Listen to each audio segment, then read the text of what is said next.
We've never had this close to this many people all on one conversation. So hopefully nobody's systems crash or anything like that, and we'll get going. It's going to start off kind of presentation style. Everybody's going to explain what they do and how they contribute. Marcel is the head coach, so he'll, I imagine, be a little bit of a leader along the way. Rodrigo has control of the PowerPoint, so if there's any problems, you can yell at him. If you have any questions, the best thing to do is use the question and answer function, and we'll keep track of that along the way, and we'll get some questions inserted. All right, who's got his jersey on? No, it's Benfica. Okay. All right. Take it away, whoever's going to start. Okay. I'll take the lead. So I'm going to share now my computer.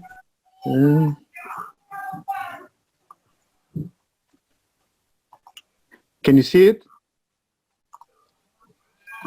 Yes? Yep. Okay. We see Very good. Okay. Yep. Wait, yes. First of all, I would like to thank in the name of the staff to John Foreman. We've been seeing most of the conversations, and they are a lot until now. Congratulations for that, John. And we've been enjoying all of them.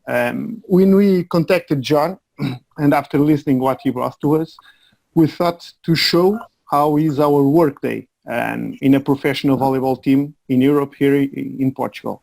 Our club is Sport Lisboa Benfica. We are the actual champions. And so our purpose is to show our daily basis and how we've planned the present season since the end of the previous one. Oops. Okay.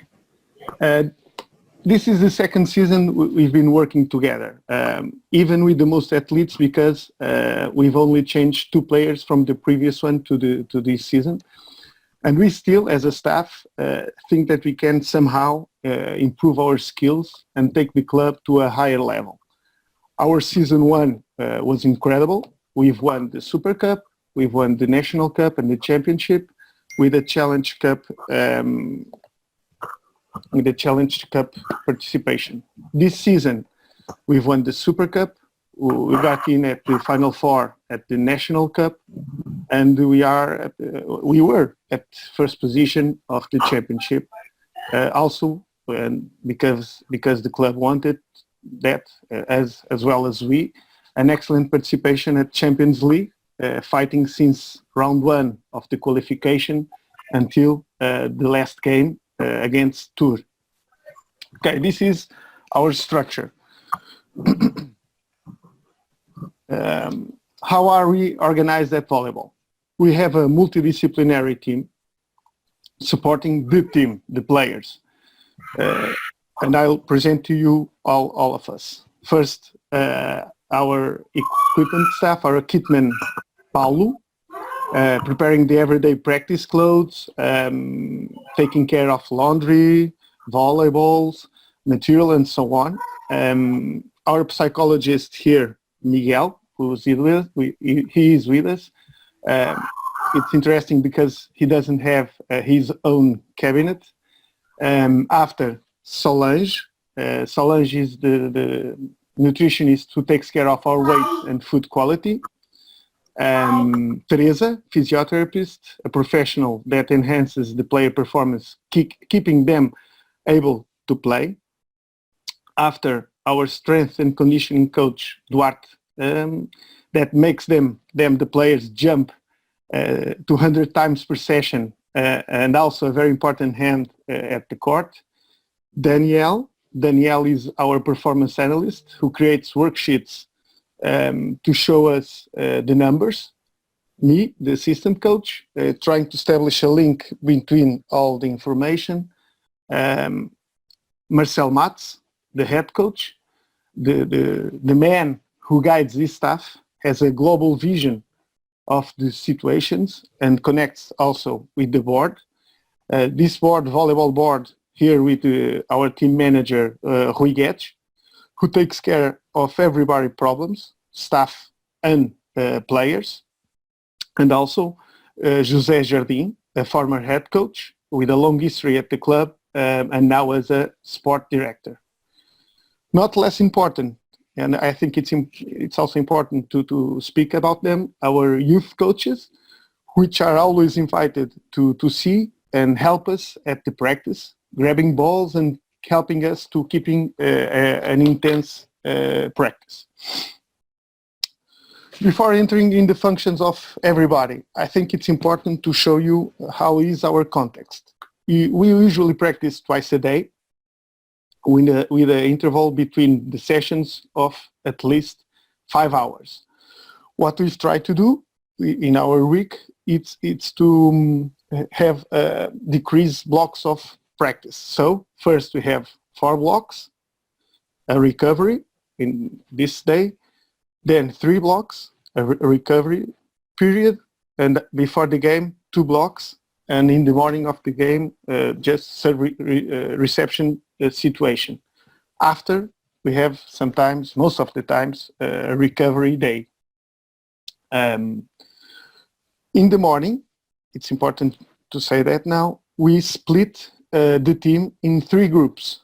Group 1 are the receivers, 2 the setters, and group 3 the middle blockers. I'll explain after what we do with each group. In the mornings also, at the mornings, when one group is at the court, the others are at the weight room with Duarte.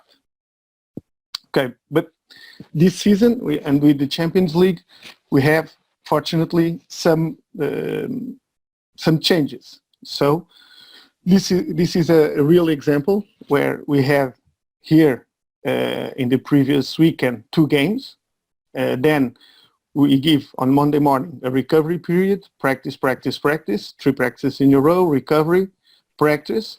Here we have a Champions League game, and in the morning of the game, always a serve reception moment.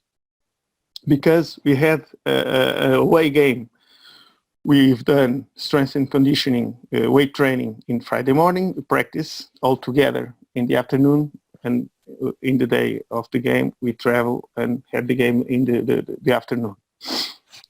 As always, we had some recovery moment after the games. After the game. So far, so good? Yes. Okay. So how's our week in particular when we split the groups? What we do with the middle blockers? Most of the time, block analysis, displacement, block displacements, control practice and setting, service, reception of short service, and so on. Here, with the receivers, where sometimes we include the opposite.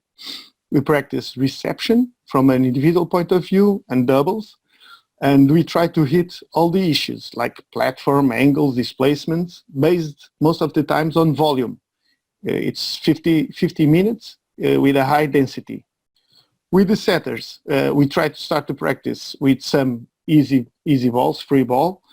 We throw the ball to the setters because they usually come to the court after the weight training, and increase complexity with variables as displacements, trajectories of the ball, and visualization where we put some guy making some block movements. These examples are most of the time on my hand, but always with agreement of the head coach. For all the practices, we have a technical meeting an hour and a half before the practice. Okay, about us, about this multidisciplinary team.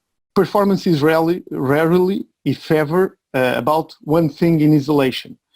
When factors as logistics, physiology, psychology, and so on we have to work it together, like an integrated performance system.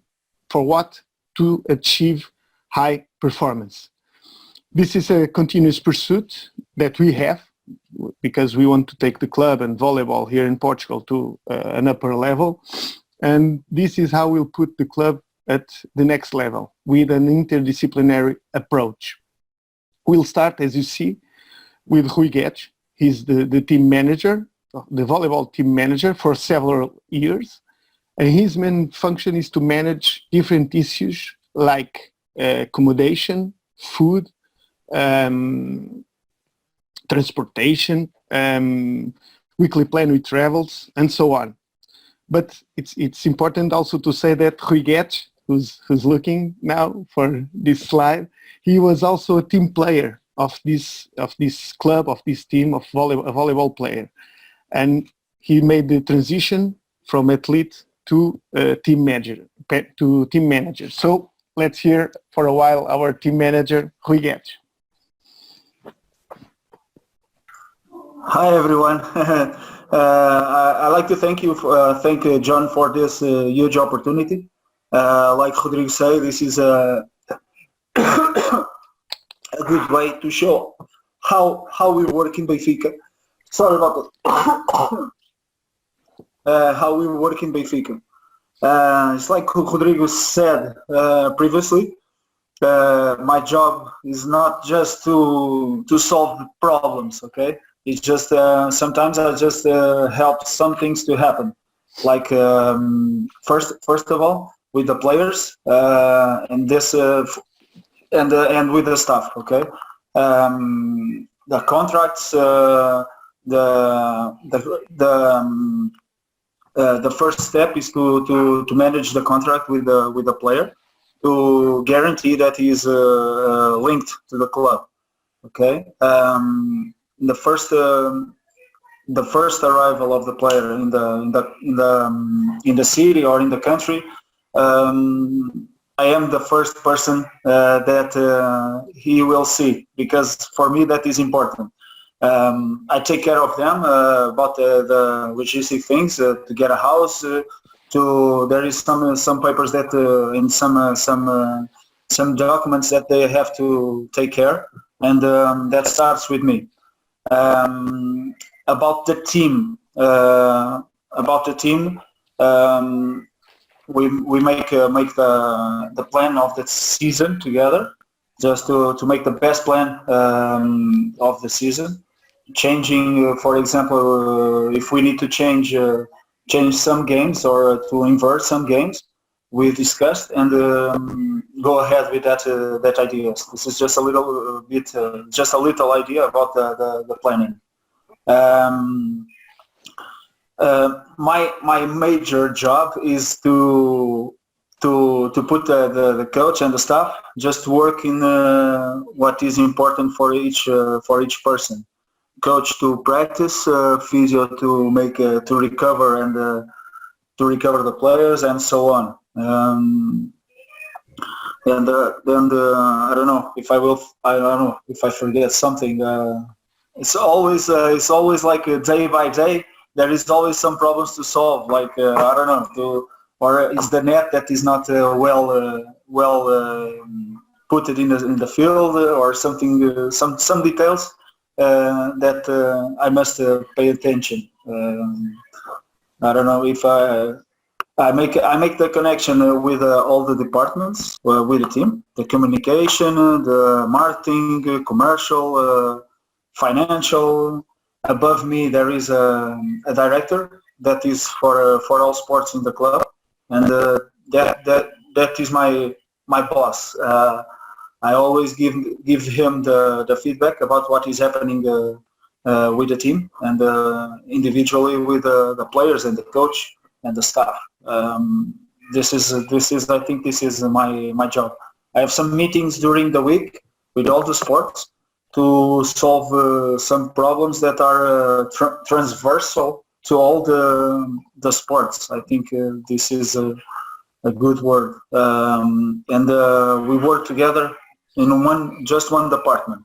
We have 5 sports that are professional: basketball, futsal, hockey on wheels, handball, and us.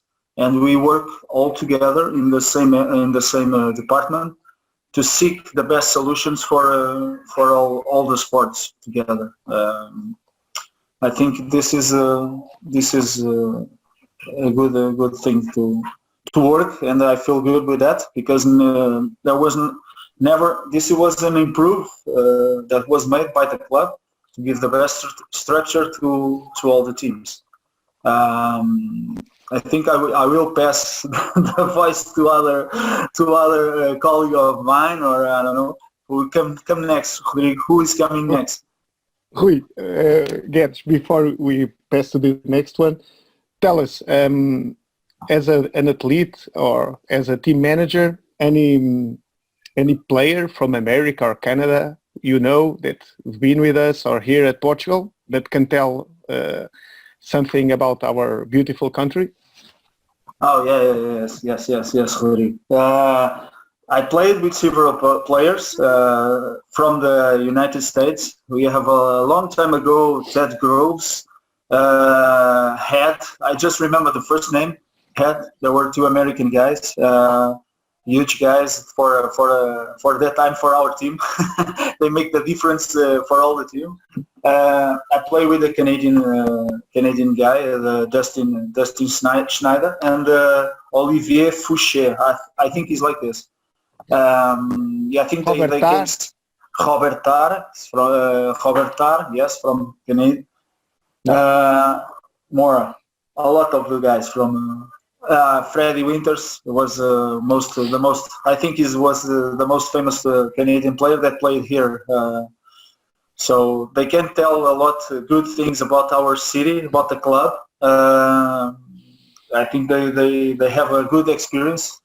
It was my job to to make them think about like this, that they were in a good structure, in a good city. And this I think this is all. That was Rodrigo. Very well, thank you. Perhaps will be some questions and you'll answer them.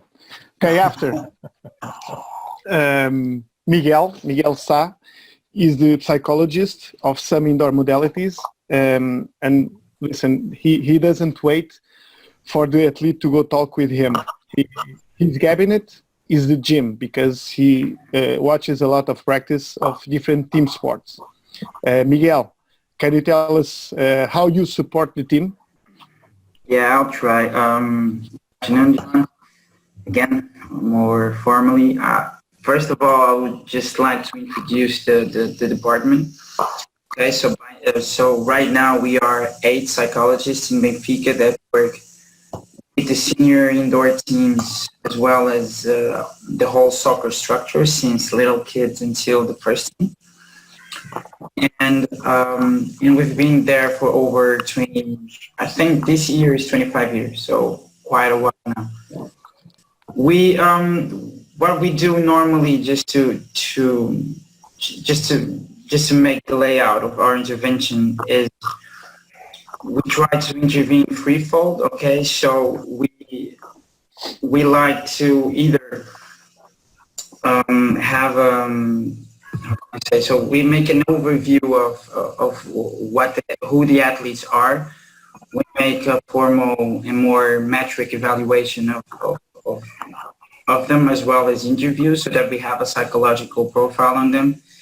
And we either work with them in a performance enhancing perspective. We can monitor them, which was, as Rodrigo said, a big part of our job, or we intervene in a crisis. Like Rodrigo said earlier, every day, professional sports is about everyday events. So we have to be, I think, used to extraordinary things happening at a daily basis. So it's really important for us to be there consistently. I think I speak for all of us. It would be easier for me perhaps to sit on mine. If I had an office, I would sit on the office waiting. It would be easier to Solange to wait for the athletes, but we try to be more proactive and to be present in their everyday life. So that's why we try to be as close to them as possible in their activities, in their routines. We try to go on away games. The problem for the psychology department and the nutrition department is that we're not only with the volleyball team. So we have other athletes, we have other projects as well.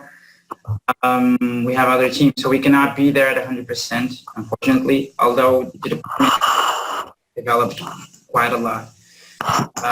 in the last few years, but we try to be as close as possible because the core action here is to be able to intervene as primarily as possible instead of reacting. So we try to read the situation and try to help the athletes out when things are just starting to develop instead of when they're already been happening.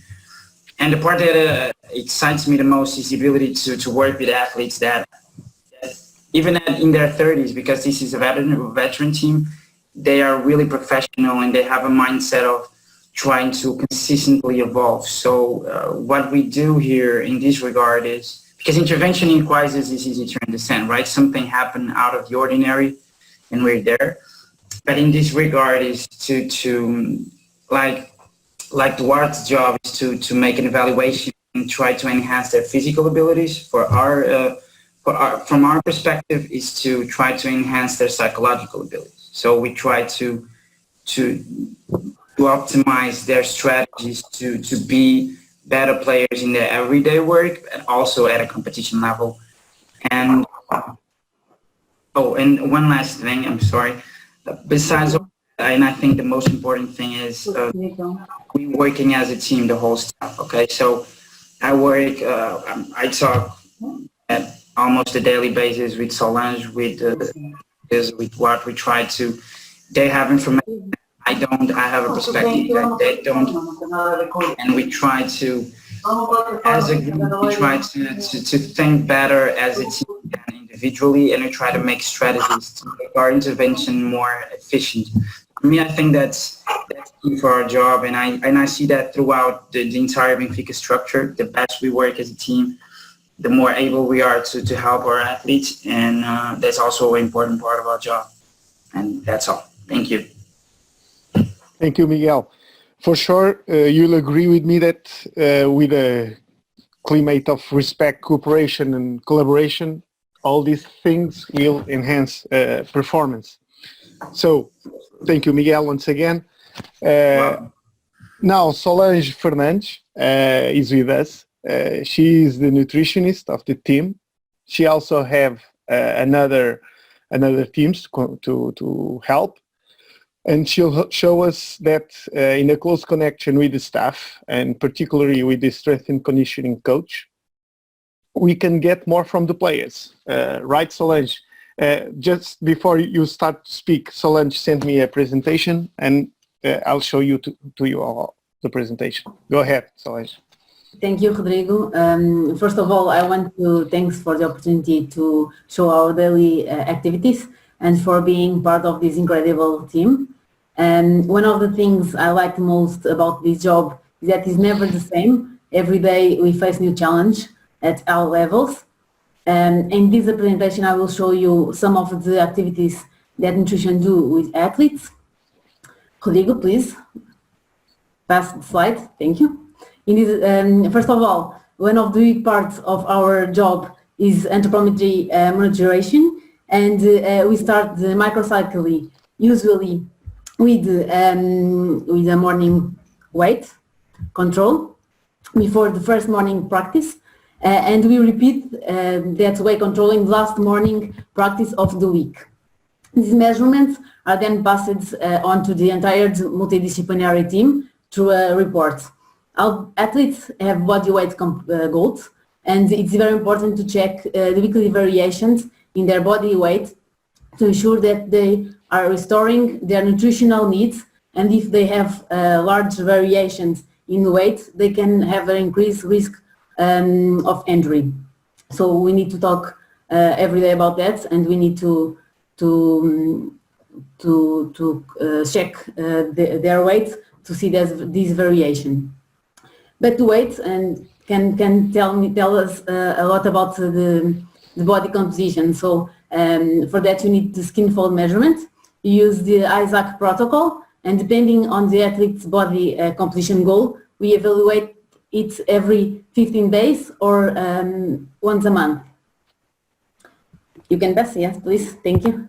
In the last 3 seasons, we also started to perform body composition assessment through DEXA, performing this assessment 3 times per season at the beginning of the pre-season, mid-season, and the end of the season. And then we can see more clearly the body composition of the athletes.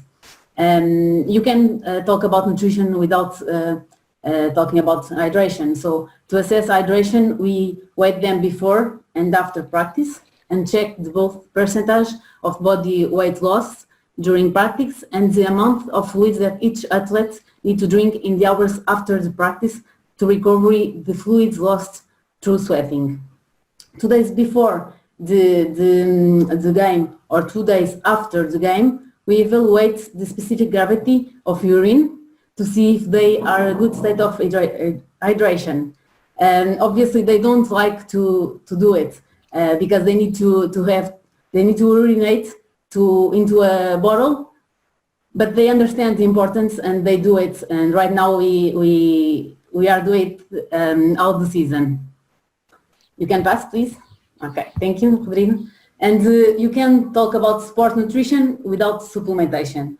And nutrition plays a very important role in the supply of energy during exercise and in the recovery after exercise. That's why all our athletes have a supplementation plan according to their body composition goals, the intensity of training, and the time they have to recover for the next practice or the next game. All athletes can choose either or not to take supplementation, obviously, and for those who do not want to take, we do a post-workout diet plan to ensure an optimal recovery.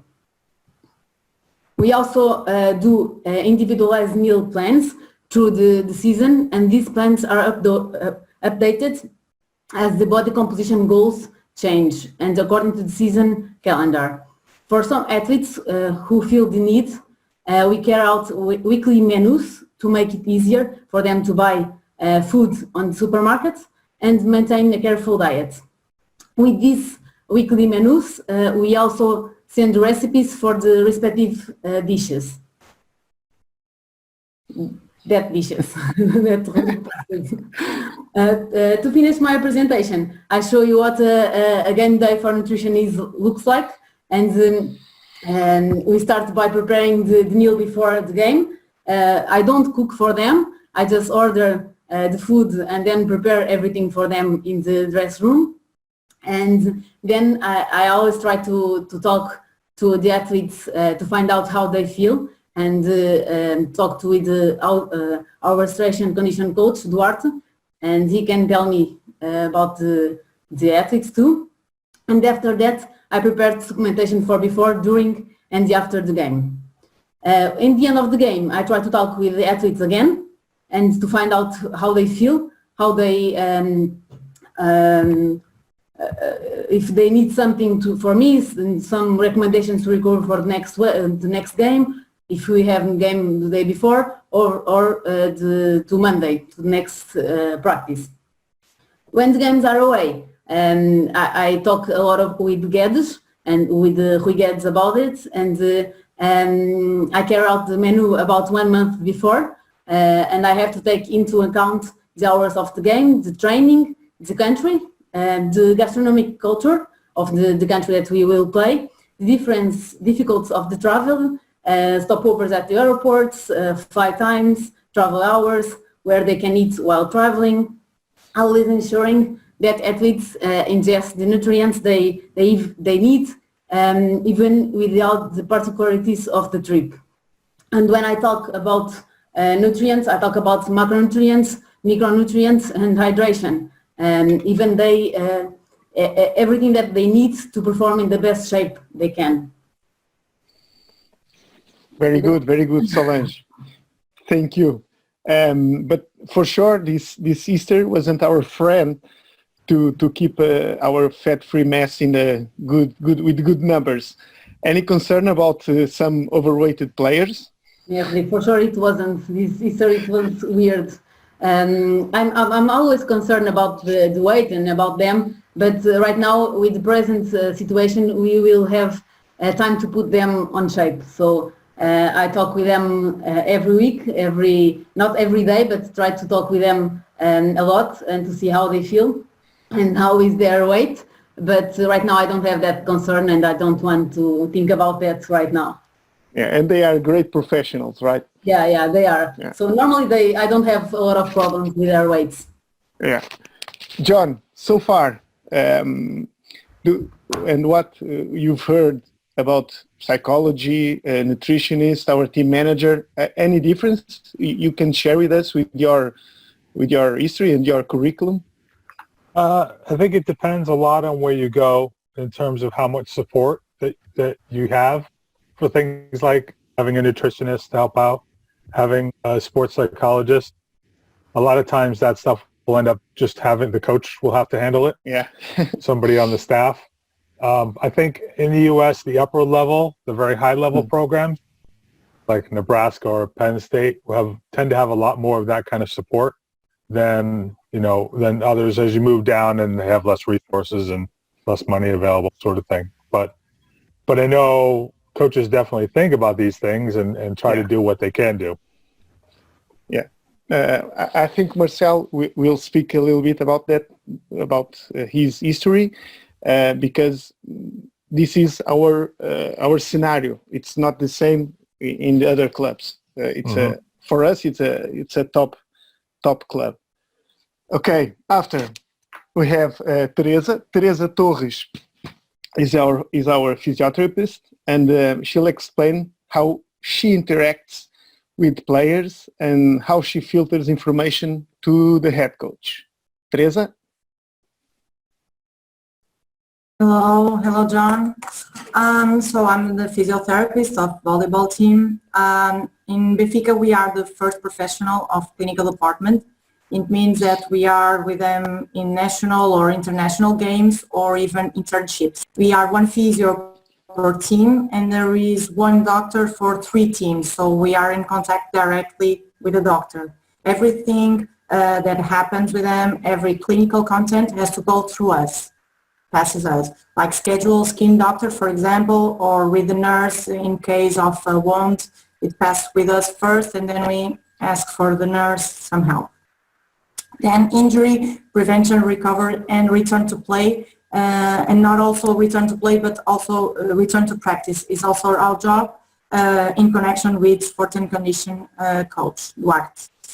Here we work pre-practice or pre-game. We treat injuries in case of they exist, or prevention. We do an evaluation in the beginning of the season and during the season, and we see the risks that the athlete has, and we work before the practice. Usually 1 hour before the practice, or the game is more. After that work, we speak with the coach, Marcel and Rodrigo, to tell them if the player is 100% or if some player needs some management, or if in case of fever, for example, he can't practice.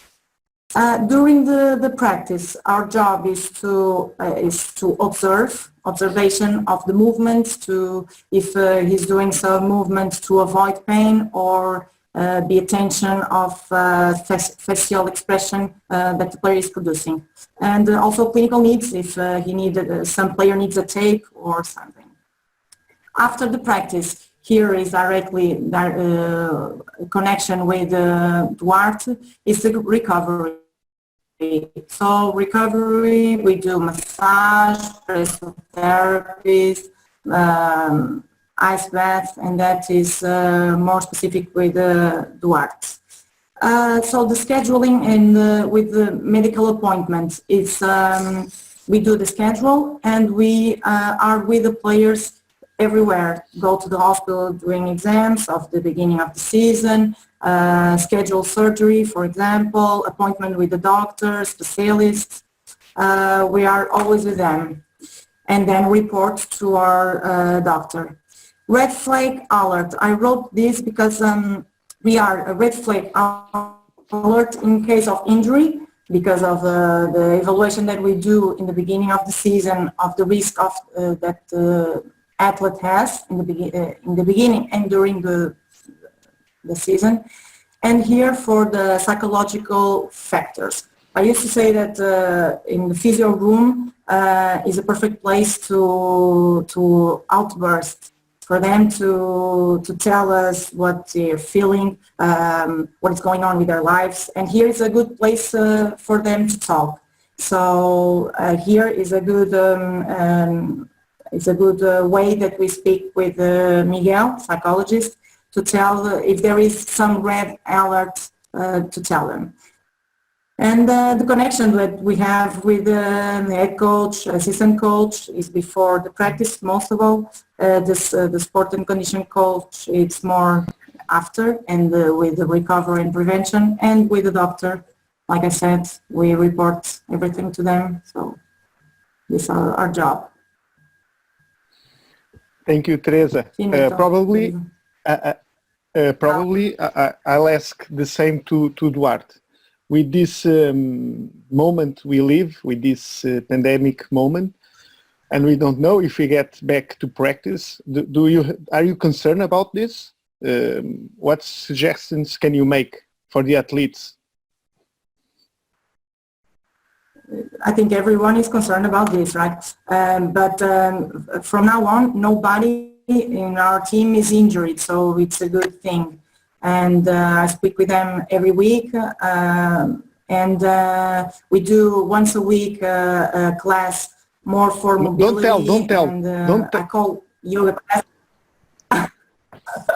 Okay, but it's our last slide. It's our last slide. I'm concerned, but right now. Really? Oh my God. And I'm concerned, but right now I think they work really good, this team, and they are really good behavior, so nothing to worry about right now. Okay, thank you very much. Now we'll go to our strength and conditioning coach, Duarte Carvalho. Duarte, how strong is strong enough for our team? Thank you, Rodrigo. Thank you, John. I think I'll not respond to that hard question just now. I think I'll try to respond to it or answer to it during my presentation, since it's a really hard question. So as you know, I'm Duarte. I'm the strength and conditioning coach of this amazing team, and this is my third season working here. I belong to a specific department in Benfica called Benfica Lab. It's composed by sports scientists and strength and conditioning coaches. And Benfica Lab was created to develop and optimize athletes and team performance. And we respond to almost all of Benfica professional teams, soccer, volleyball, handball, rink hockey, futsal, a lot of them. And as you can see, I have a lot of functions. You can see in the slide, and starting with the first one, with strength training, our main goals should be enhance the athletes' physical, technical, and mental levels, try to prevent and reduce injury risk, and reach stable and long-lasting high-performance levels. So practically, my main functions in this area pass to define athletes' individual goals for strength training, always adapted to sport demands, game model, position, athlete necessities, calendar, etc. And as you can see here, you'll assist to a big multidisciplinary work with all of the team, and we divide this strength training in three big cycles, or three main cycles. The off-season, where typically lasts from the end of the post-season to the beginning of the pre-season, where generically we focus more on hypertrophy, strength, endurance, and basic strength. And this is a phase where we are not with the athletes. So we are working normally by calls or WhatsApp or something, and we give them some space to do their work without our warnings every day. one of the cycles is pre-season, and after the completion of the off-season, this period is used to lead into the first major competition. So this first transition period is often undertaken at this time with a focus on the strength and power, and is designed mainly to capitalize on the off-season and elevate the athlete's performance capacity during the competitive period. And the most important one probably, as we know, the in-season, where everything happens. The in-season period contains all the contests scheduled for the season. So specifically, training intensity and volume are increased or decreased in order to maintain physical capacities, while reducing fatigue and peaking preparedness before the competitive engagement. So this varies a lot during the in-season, and there's where the multidisciplinary work belongs, and we need to do a lot of work here. One of my functions, of course, it's to supervise and monitor the entire process in the exercise room, the lab.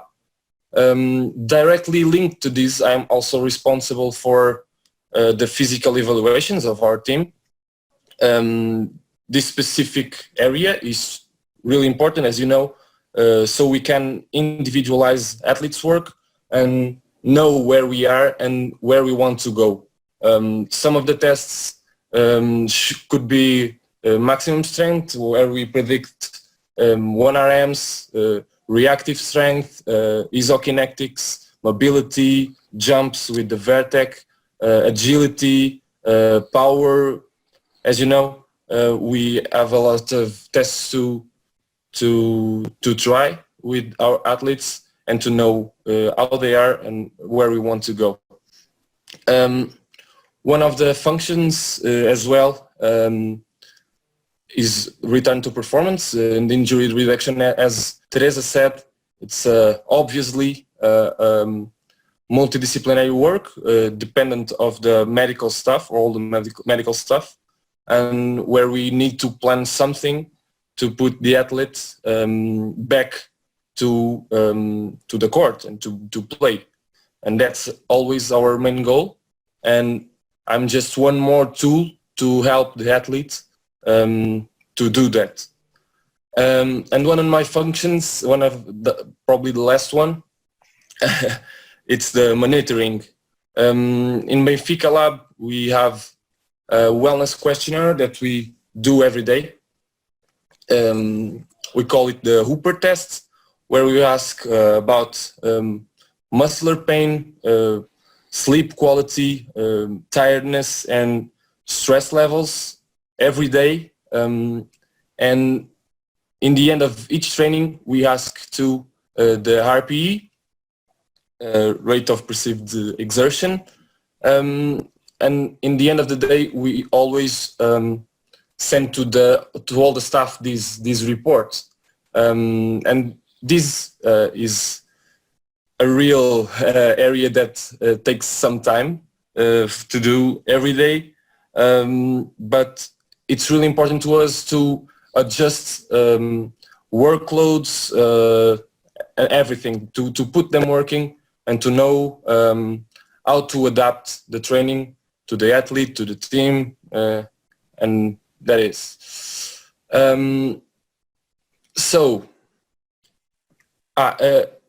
will not forget about some monitoring tool that we were using these past years, 2 years, 1 year and a half or something, that is Vert. And we had a real good conversation here with the Vert boss. That was really good, where we monitor the jumps of the athletes and some other performance analytics. So this is how we work. As you can see, since we are talking about multidisciplinary work, you can see that to do an efficient job, we truly need to be in contact with each other. That there's no way to this is the unique way to work. I need to talk to Rodrigo to plan and periodize the weekly schedule. I need to talk with Marcel to know how is the week, the daily basis, what we need to develop in the athletes, what's the calendar. With Rui Guedes, I need to talk with Miguel to know how the athletes are, to talk with Solange to monitor the weight of them and see how we can change something. I need to talk with Teresa, always, of course, since we are in the physical area, if we can say that. And this is the unique way to work. So that's it. That's some of my job here in Benfica. Duarte, and you said it in a previous conversation with John, where was discussed the VERT system. David Gill spoke about some acute to chronic workload using landing impact or sets by energy. What do you think about it, and how could apply it for the next season? Why not? Yeah, for sure, it is a really good tool to use. We use workload ratios too with using normal workload with RPE and volume. And since we have this amazing tool, some more objective tool, for sure we will try to use this one since we have some more analytics and some data here. So that conversation was really good to put some things to test in the next season, for sure. Okay. Yeah, I put a link to that conversation with David in the chat for everybody if they want to see it. Thank you, John. Our performance analyst, and John, if you want, you can put the other conversation with Mark. It was incredible. Daniel Moreira, he's a former women's coach and now a data volley expert at Men's League. Daniel, how's your weekly routine? Hi, thank you, Rodrigo. Yes, my name is Daniel Moreira. I graduated in sports training and I have been a volleyball coach since 2007 in Lusófona Volleyball. As Rodrigo said, I started as a youth coach and I was part of the senior female technical team for 3 years. In the last 2 years, I started to work with Data Volley 4, and in 2018, I joined Benfica as a scouter. The head coach and the assistant coach are very aware of the program. So for me, it was very easy to learn more and get to the Benfica levels. Now, my work is study the opponents and our team with Data Volley 4. So, how are my weekly routine? 1 or 2 weeks before the game, we choose 4 or 5 games what we think would be the best to study. This preparation must be completed until the Tuesday before the game. Together with the head and the assistant coach since the Wednesday, we start defining what we think would be the best tactics to be used in the game. At the same time, I'm already working on the next week's games. After the study, the opponent, I send the necessary information to each WhatsApp group with a video of what we will find in the game. Our WhatsApp group are divided between setters, middles, and receivers. During games, my job is insert as much information as possible about what is happening live, and with help 7 seconds delay. It is fundamental to insert only what I'm sure, because on the bench the technical team receive this information and the last release in video. Before the game, we created worksheets to give the bench organized and very specific information that helps Marcel and Rodrigo on their decisions. For example, directions of attack of outside hitter if he receive or not, or setter options in the different areas of the field. After the game, my 3 last missions are check the scout, upload the video and scout file to a cloud in order to share the games with the other teams in our championship, and send a match report and a short version of the video for players. Finally, during the trainings, I can do statistical analysis if it is needed, and can also help with the logistic of the exercises. Naturally, all of my work is always articulated with the head coach and assistant coach. Okay. Daniel, this year we played in the Champions League. We played also in our championship, in the Portuguese championship. Yes. Can you give us some reference numbers about these competitions? Yes, it's possible. I have this information here. It's possible to share my computer? I think not. Sorry, Daniel. No problem. Okay. The results, our results in the Europe competition are a little bit lower, but there is not a big difference. Inside out, our numbers inside out in Portugal is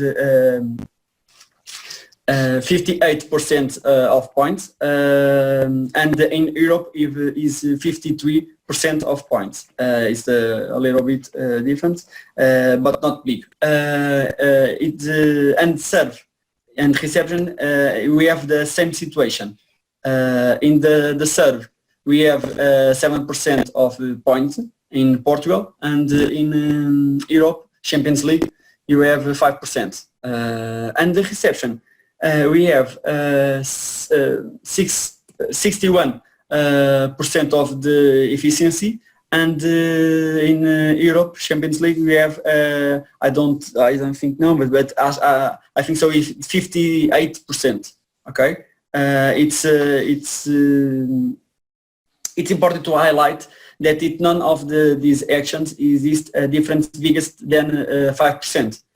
This happens because the level is clearly different between the competitions, but with these results we can see that we are quite similar, which is a great sign for us. To conclude, we use these numbers to create goals and exercises that match with what we will find in the game, and this is one of our biggest concerns throughout the season, not only to be prepared, but also to motivate the team. Okay, that's for sure. In that numbers, with that numbers of the championship since the qualification, right? All the games. All the games, yeah. 12 games, yeah. In the group phase, we've played against Tours, as I've said, and against Varsava and Perugia. So yes, it's. But these are all the games in Champions League, qualifying and group. It's not bad. So our team, 60% on side out, quite good. I can tell in both competitions. Thank you, Daniel. After Daniel, it's me. I'm the actual assistant coach. I'm at this club, Sport Lisboa Benfica, for 26 seasons.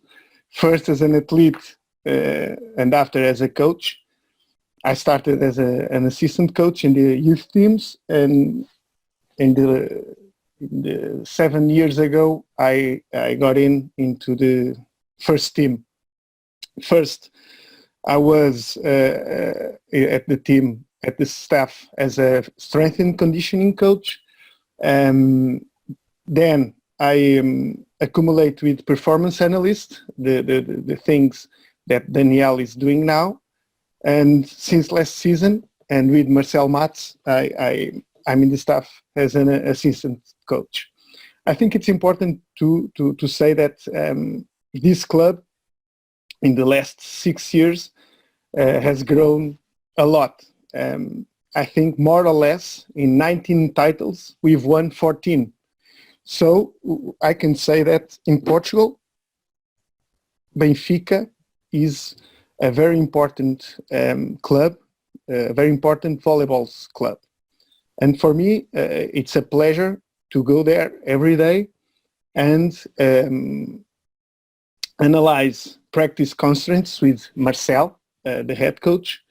It's a pleasure to meet all the players, they all have good personality. They are committed with us, and because also they feel that all these persons, and after me only Marcel will speak, but they know that they can count with all of us, and we know also that they can be committed with our work.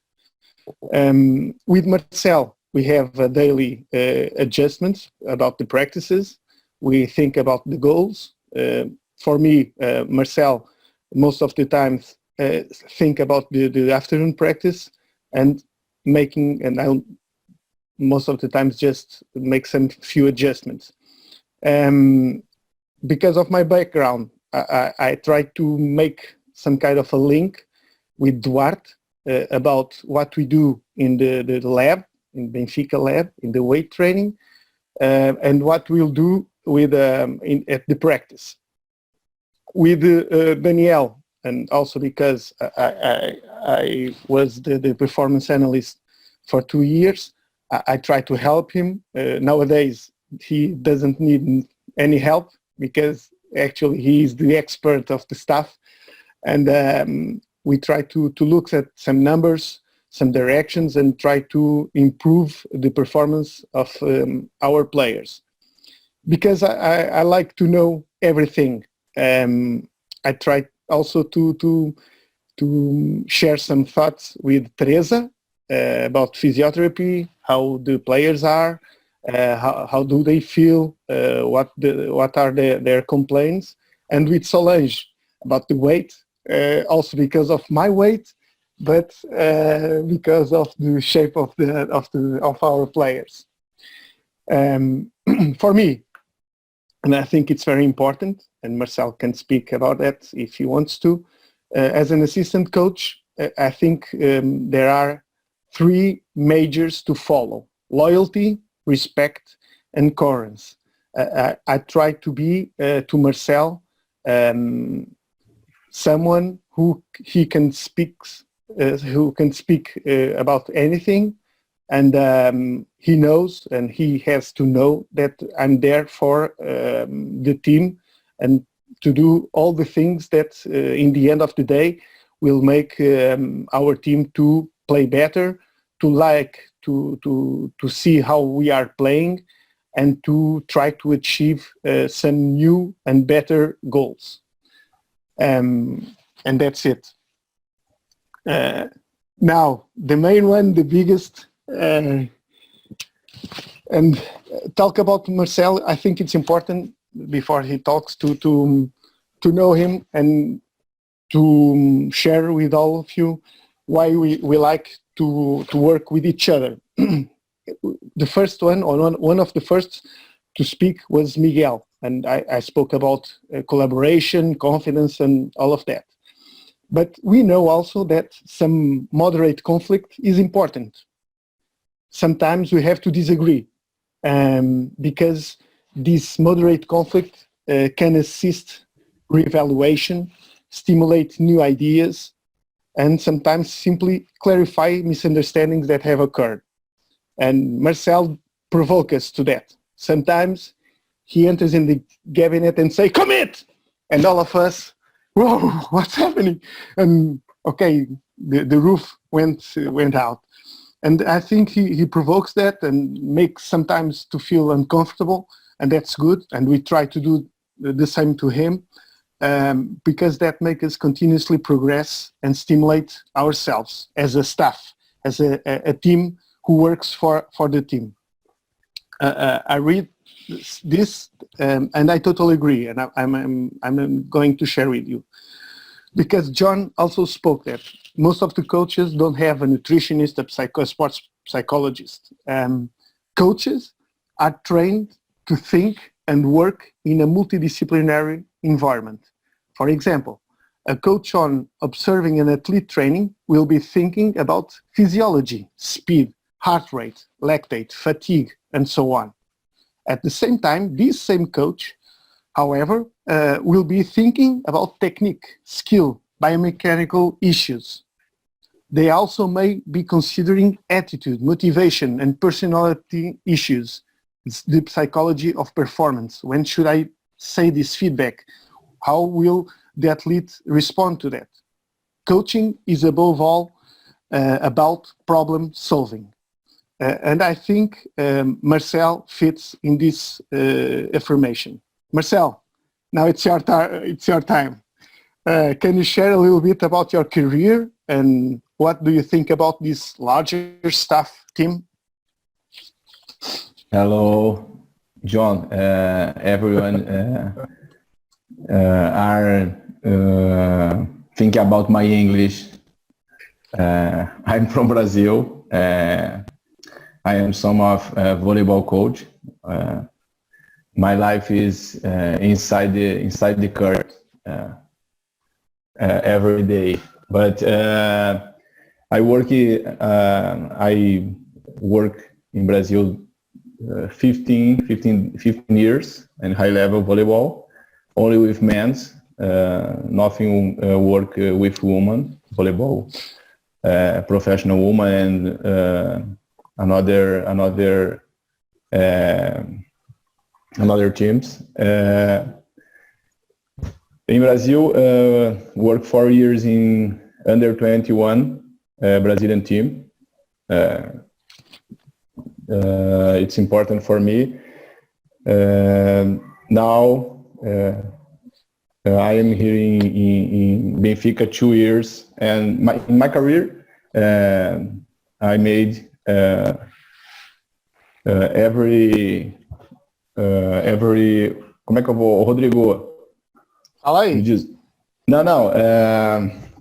I work with analyst 3 years. Yeah. I work with assistant coach during my career in Brazil during I think 9 years, and 1 year I go to Japan, working in Suntory Sunbirds, before back to Brazil and start my career with head coach 3 years ago.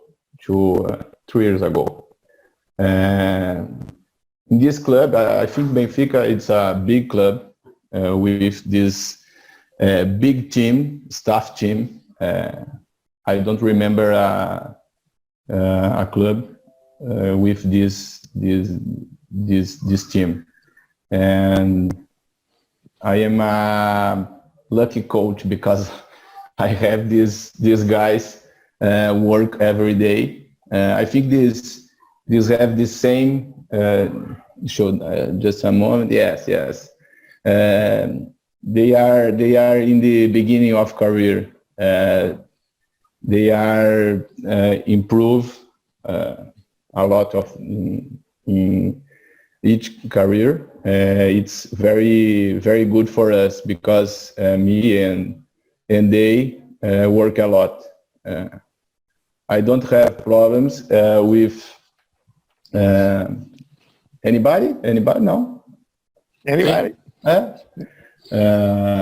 I give space for work, and now just look and observe the every situations. In my I work more with Daniel and Rodrigo because the specific situations, né? The technical area. Rodrigo have 2 or 3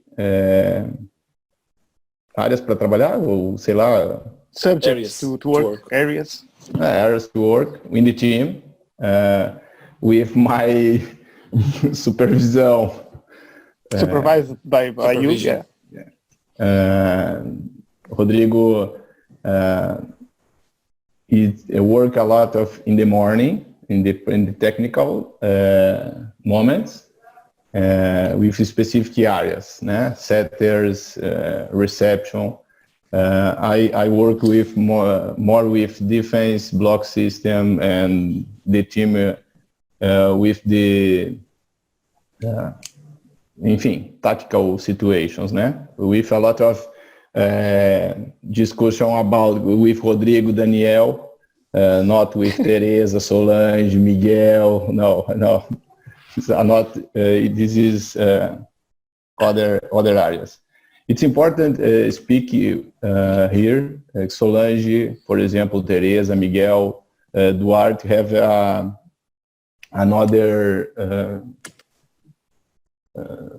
Como é que eu vou dizer? Eles têm um outro setor também que eles fazem parte do. Tem mais contato com outras modalidades do clube. Sim. Those names that Marcel spoke, they face realities from other modalities inside the club.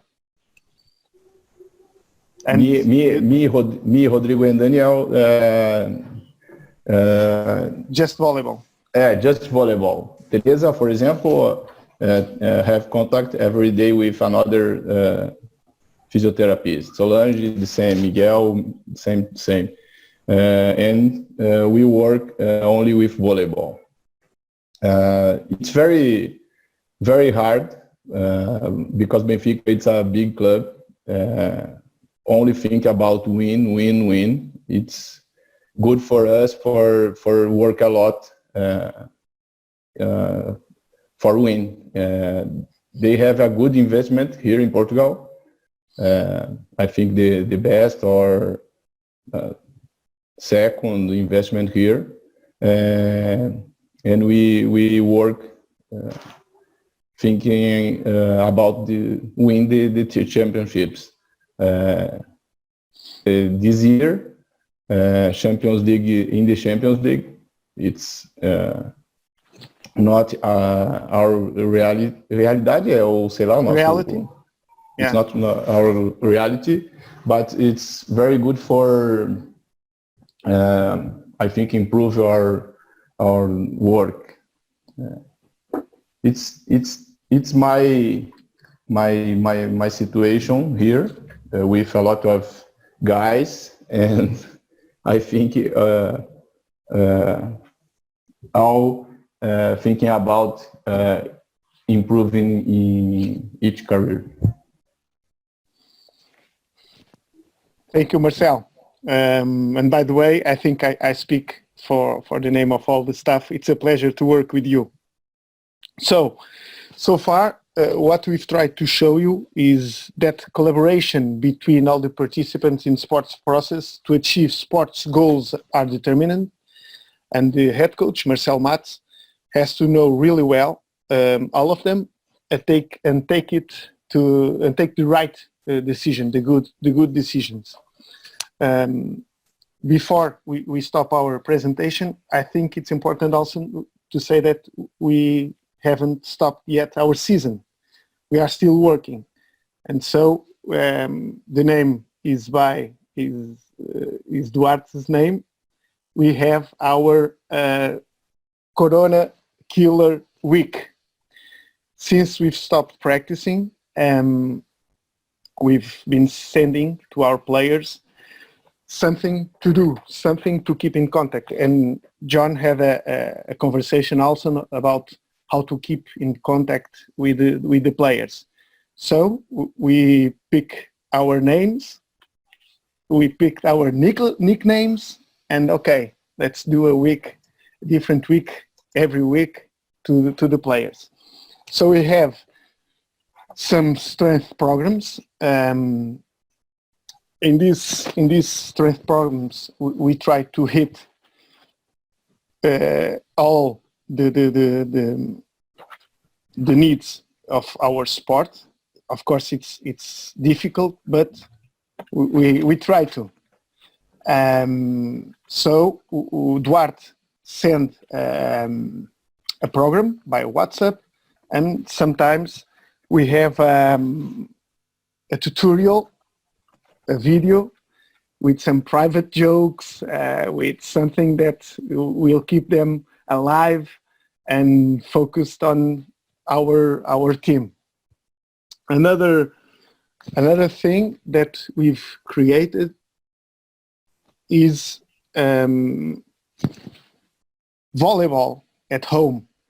Marcel think a lot, and with some creativity hit it on this, created a program I'll call it like that, and put all the players working at home, receiving, setting, blocking, the outside hitter doing some setting drills, like here, Rafa.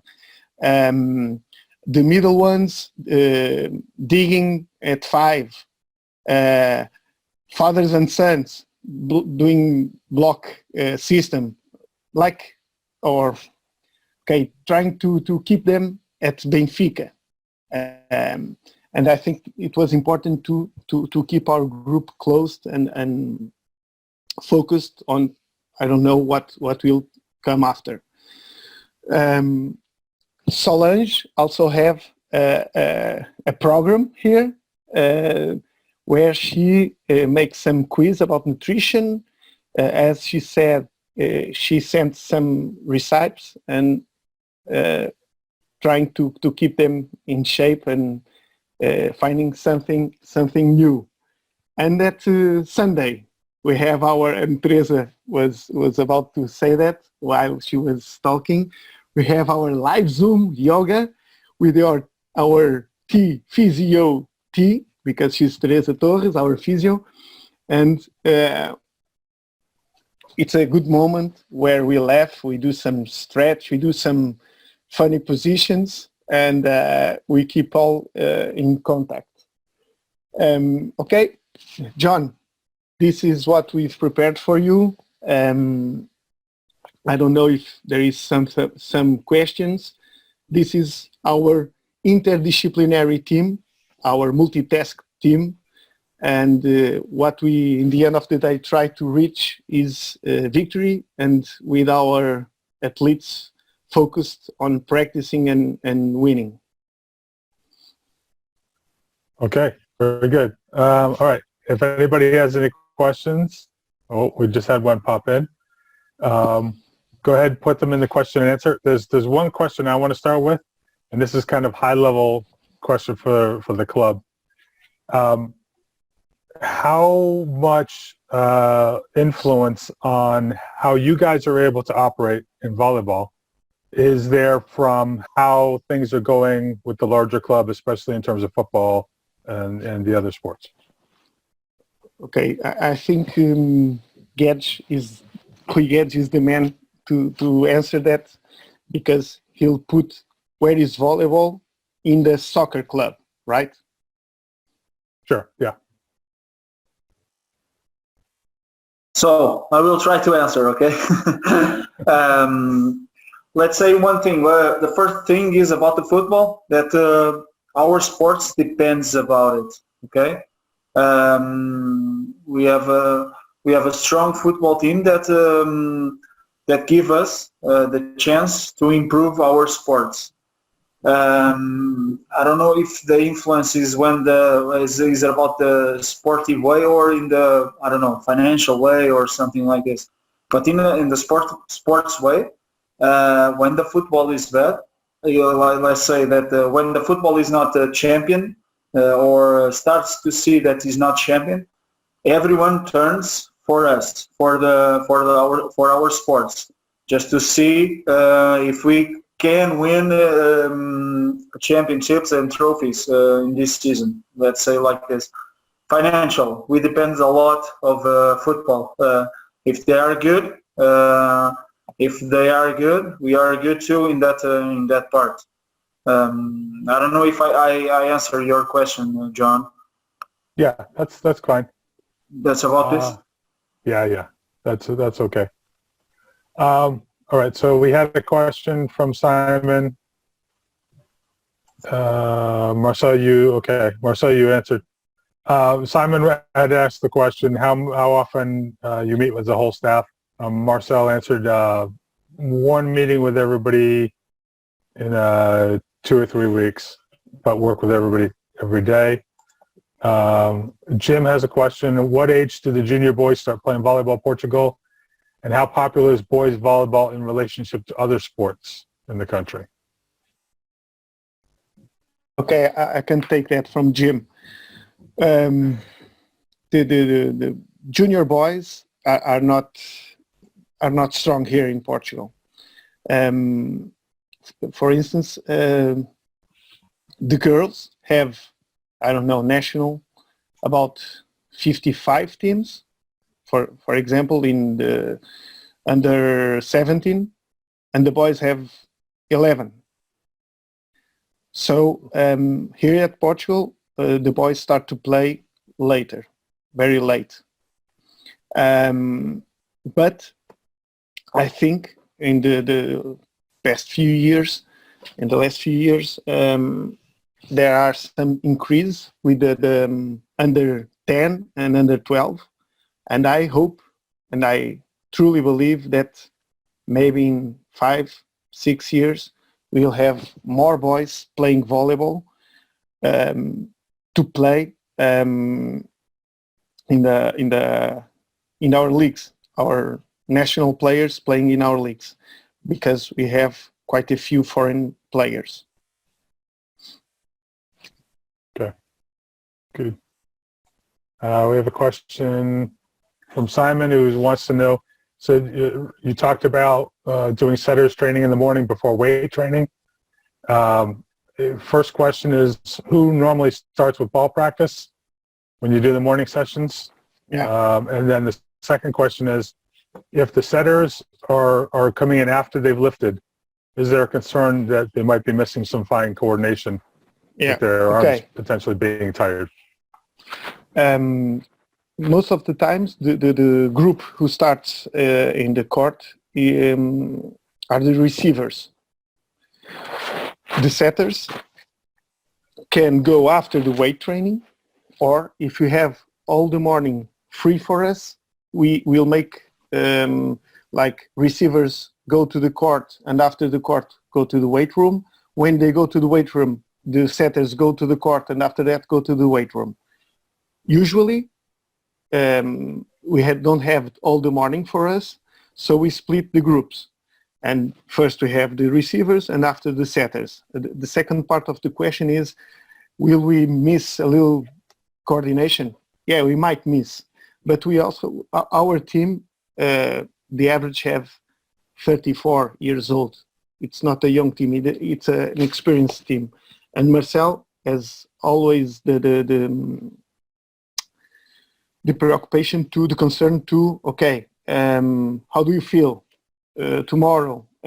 First the weight training or the practice? And talking with them, sharing responsibilities, we can adjust that, and with setters, and how we work, because I've said that too, we start our practice with the setters to throwing some balls to them to get in slowly into that practice.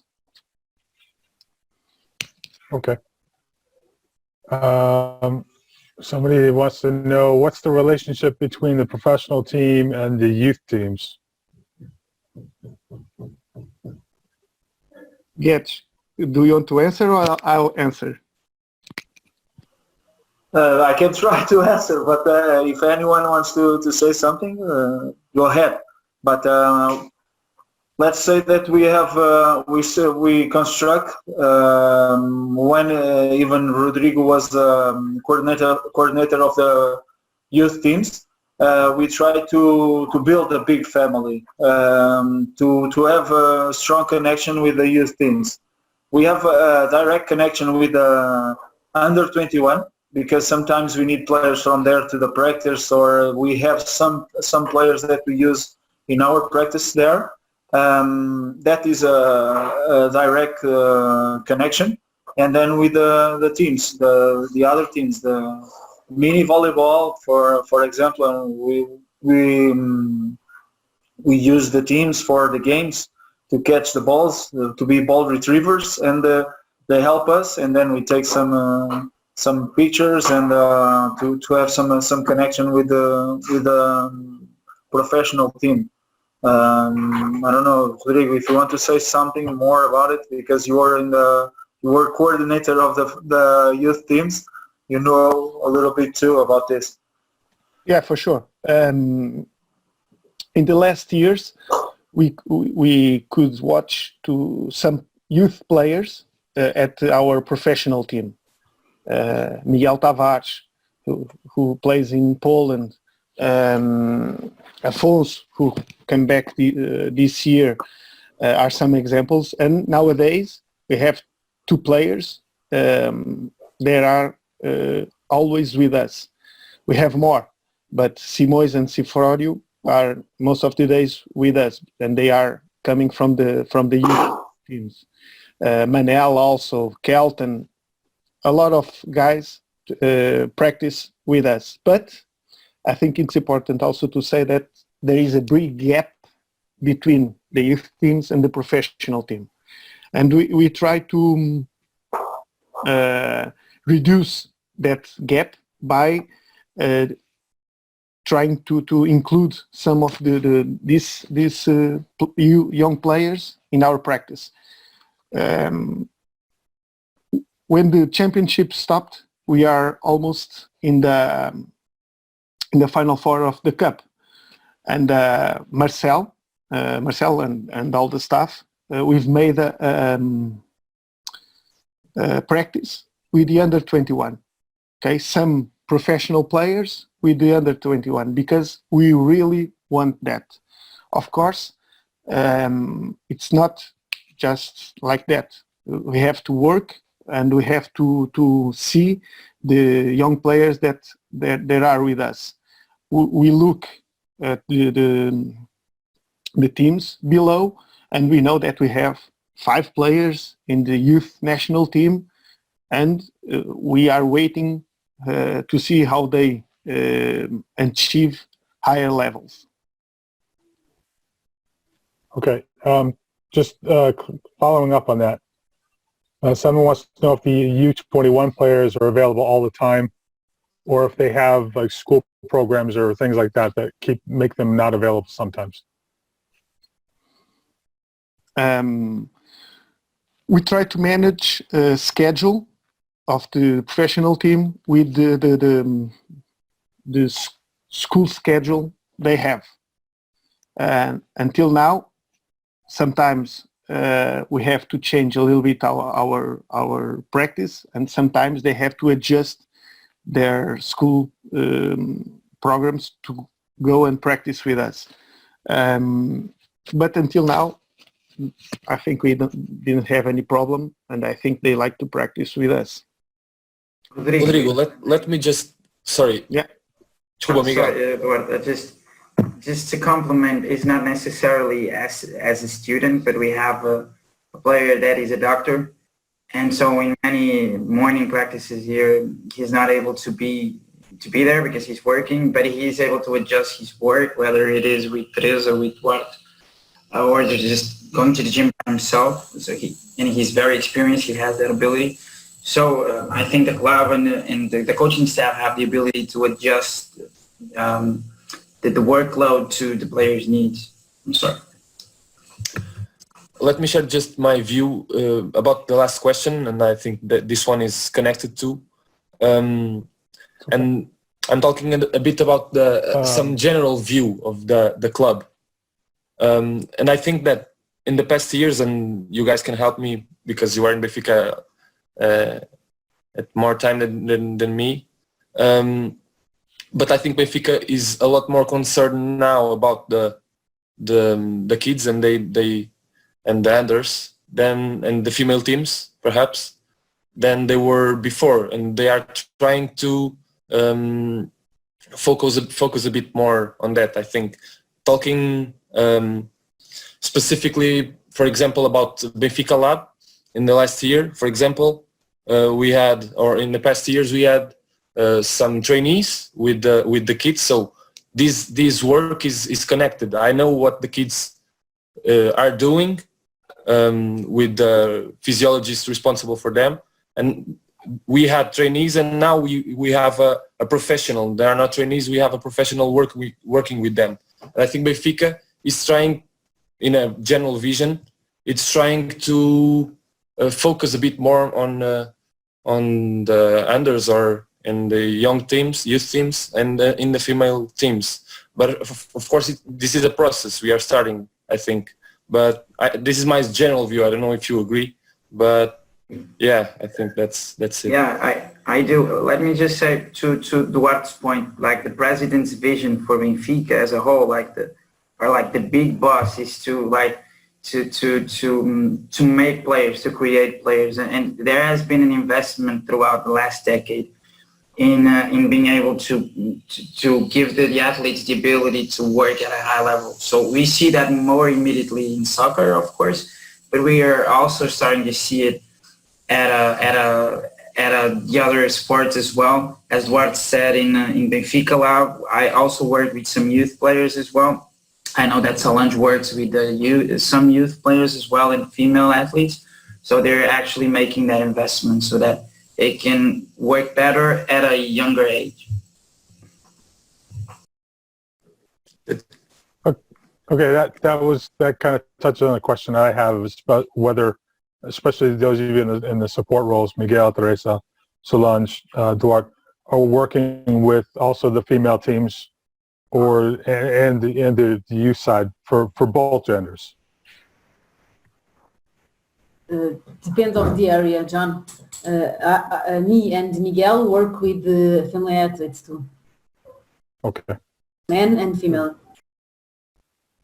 Yeah, I can tell you that in the past years I helped a bit the teams, but not as I could, something not formal, And now Benfica has a professional working on it, a physiologist. So this work is now linked.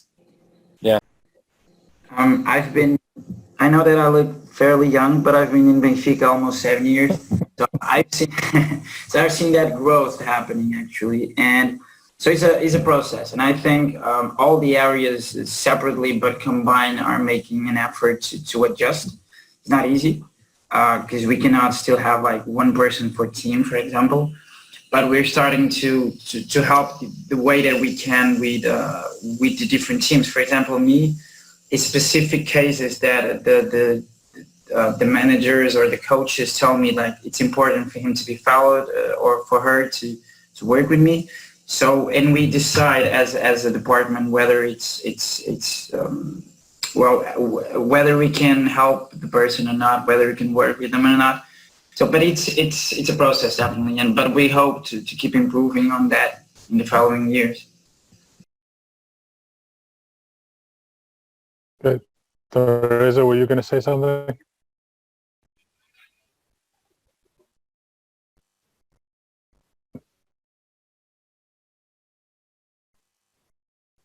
Now, in my case, I only work with the senior volleyball male team, but I'm in Benfica for 7 years, and I worked also with female, but other teams with judo, track and field, so it's quite different. But right now I'm only with volleyball, and we have physio for the youth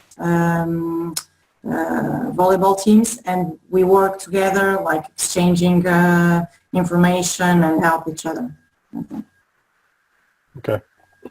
We have a question from Miguel. What's the greatest psychological difficulty you feel in the athletes? Concentration, fears, conflicts, anything along those lines?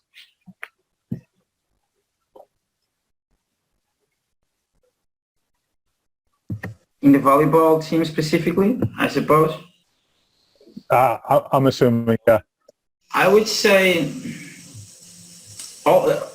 first of all things are intertwined, so it's difficult just to separate them. But I would say a confidence, because unlike basketball or handball, volleyball is very specific on your action, right? You have one touch, you have one action, if you have an action per play. So having the ability to trust yourself in the execution, in the decision-making process at a high level, obviously it's not easy, because you don't have, it's not like basketball, right, where you can handle the ball for 6 or 7 seconds. You have a tenth of a second to make a decision, to execute a play, and sometimes that can be an issue. We have another question. How do you measure the level of fatigue and muscle stress, and what's most used during what is the most used recovery process? Okay, so I can talk a bit about level of fatigue and muscle stress. We, as I said, we ask some questions in the beginning of the trainings, wellness questionnaire. As I said, we ask about muscular pain, level of fatigue, sleep quality, and level of stress levels, and we monitor about with that data. And we use the RPE too in the end of each training to monitor our athletes, and we determine the workload using the RPE and the volume. We use too the VERT system, as I said, to monitor more objectively the training session in the court. Yeah, so those are our main tools to measure it. About most used recovery processes, I can talk with Teresa a bit about that, but we use cryotherapy, massage, what more? The time off. I think Teresa can join here the discussion.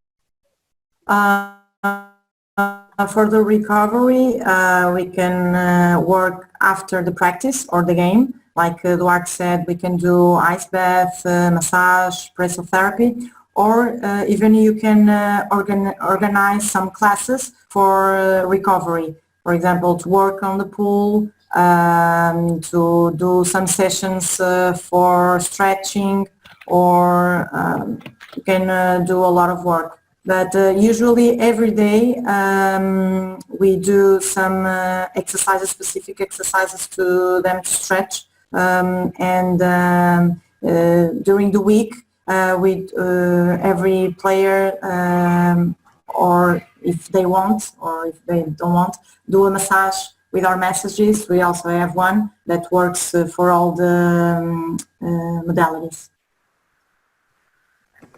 I think Rodrigo can join a bit here too, because these are some objective processes. I don't know if I can say that, but when we plan a week, we are thinking about it.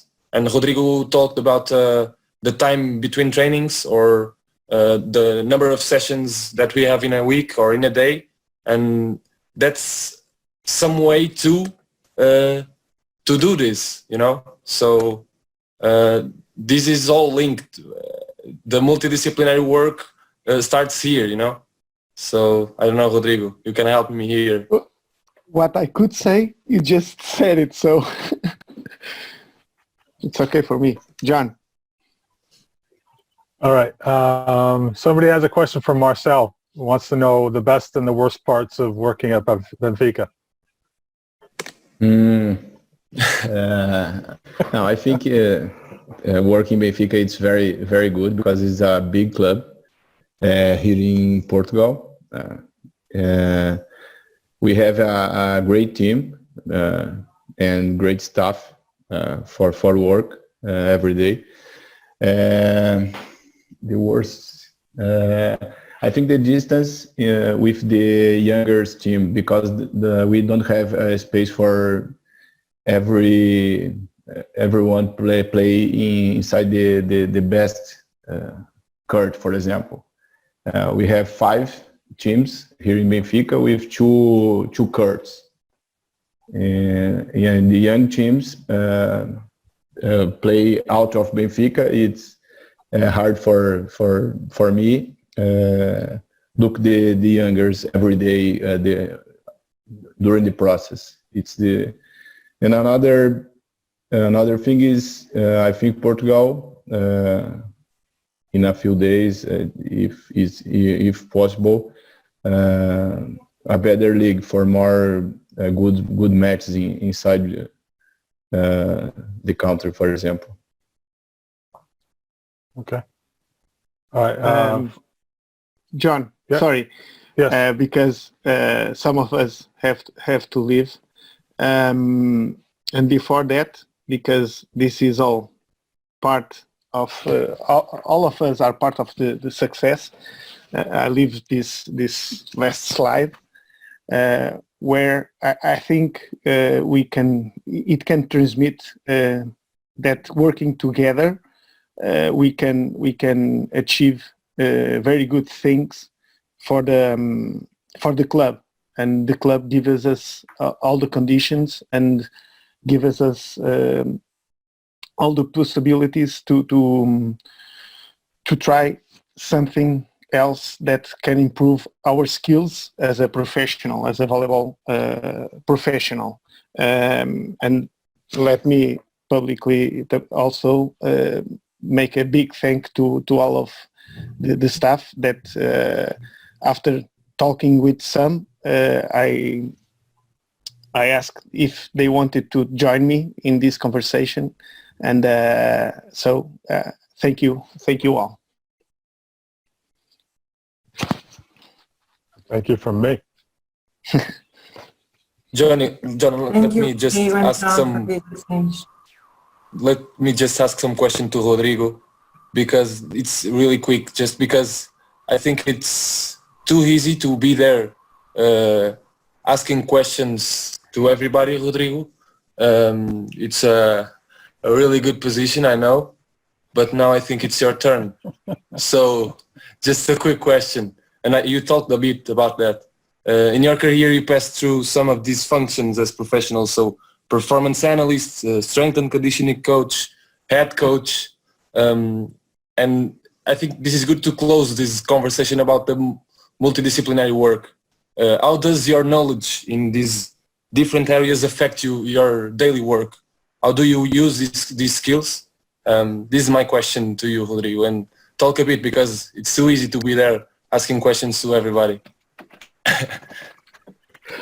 Okay. Rodrigo, can I just say something before I have to leave, because I have a meeting now at 7 and I'm a little bit late. So thank you so much, Rodrigo, for this organization, and thank you all of you. Love to work with you. And John, nice to meet you. And we have to do a second one to know your reality. You only listen to us, so we have to do a second one. Okay? That's fine. That's okay. I'm okay with that. Good. Okay, bye-bye. Bye-bye. Ciao, Teresa. I'm sorry, I'll have to leave as well. I have an athlete waiting for me right now. I'm so sorry. The work never stops. But I want to thank you for the opportunity. It's been amazing. I hope, as Teresa said, that you can schedule a second one so you can hear you more. And I want to thank especially to Rodrigo for keeping me paying attention to this, because it was a really pleasure to be with you all today. So thank you, and I hope to see you soon. Okay, and be safe. Time to go. Bye. Okay, back to you now, Rodrigo. You got to answer your question. Yeah, very shortly. When I talked about Marcel, I spoke a little bit. I didn't insert in our week program that at night and through Instagram, Marcel does some live moment with all of our athletes, one by day. And today will be Afonso. Afonso was my athlete in the youth teams, and I sent a picture to Marcel about Afonso when he was 13 years old, 14 years old. And I was, in that picture, I was talking on the phone. And Marcel said to me, "Come on, a coach talking on the phone during a game or during a practice." And I said to him, in that times, the coach was a team manager, a psychologist, a nutritionist, all of that. So I think, and going to the question, to Duarte's question, I think being a strength and conditioning coach, loving the volleyball, I think Marcel also thinks about that as a head coach, about psychology, Marcel thinks about that also. As a performance analyst, as Danielle is now, we have to know about volleyball also. So for me, playing as a head coach in the youth teams, being part of a professional team as their functions, I think it's only give me the ability, I hope so, to be a better assistant coach to Marcel. And for me, that's it. If I can hit that 3 goals that I showed in my slide, I think I achieve my purpose. Okay, Yes, I have you a have. question for Solange, and that's what's your biggest challenge as a nutritionist with volleyball players? My biggest challenge. Yeah. It's difficult because right now they are used to me, and so right now I don't need to convince them to do anything. I just explain, and they assume that is important, and they will do it. But in the beginning, when the nutrition, sport nutrition, it was starting in Benfica, it was harder because nobody understands what the point, if the need of a nutritionist, or if it will be better players because they eat well. So that time it was a challenge because I need to explain them and show them the importance of nutrition. But right now I think the volleyball players are very smart, and they see and they are experienced, like Rodrigo said. So they understand, they see the difference when they recover better because they take supplementation, or because they are eating well, or they jump more because they are with better weight. They understand that, and so it's easier for me when I tell them that they need to lose body fat. They are fat. Is there a certain kind of food that's very difficult to keep them from eating? Yes, beetroot. Beetroot is one thing that is very hard for them to eat. Just beetroot. Then the other things, if they could, they eat meats a lot, like Marcel churrasco, if they can, but they can't. I don't let them. But we have a thing very known here in Portugal that is francesinha, and everybody likes, and have a lot of calories and a lot of fat.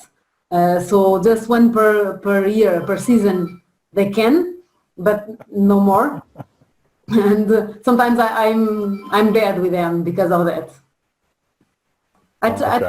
I try to balance the things. Obviously, for me, it's very important that they eat well and they eat good things.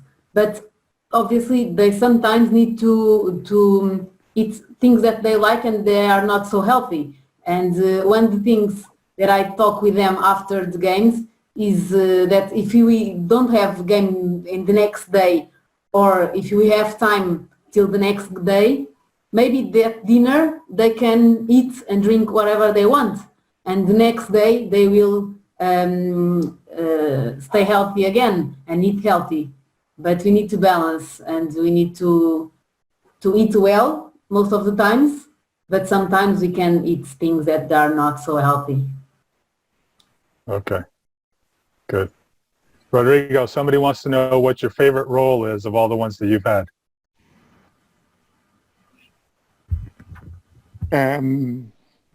I've been through all of those roles in a very passionate way. When I was a youth coach, I loved the way the young kids achieve their own goals and starting to know how to play volleyball, and that emotional way in how they see us as somebody who put them to play. And I love that. When I was a strength and conditioning coach, I loved to watch the games. And man, that guy is flying. And I knew that somehow I had some contribution to get that player flying. When I was a performance analyst, I loved that role because I was the one who firstly saw the other team. And I could imagine how will we play against that team. As an assistant coach, and as Marcel said, he give us space. So nowadays I can speak to Marcel if I think to do this is the best way. What could we do? How do I feel that player? For me, it's difficult to say this is the role I love, because all of them were important in my career, and now I'm living every day and loving to work with Marcel and all this stuff. Okay. All right. Because only those of us who are panelists just saw what happened. Marcel just changed rooms. So Marcel, you have to say something so people you can see that you're not in your kitchen anymore.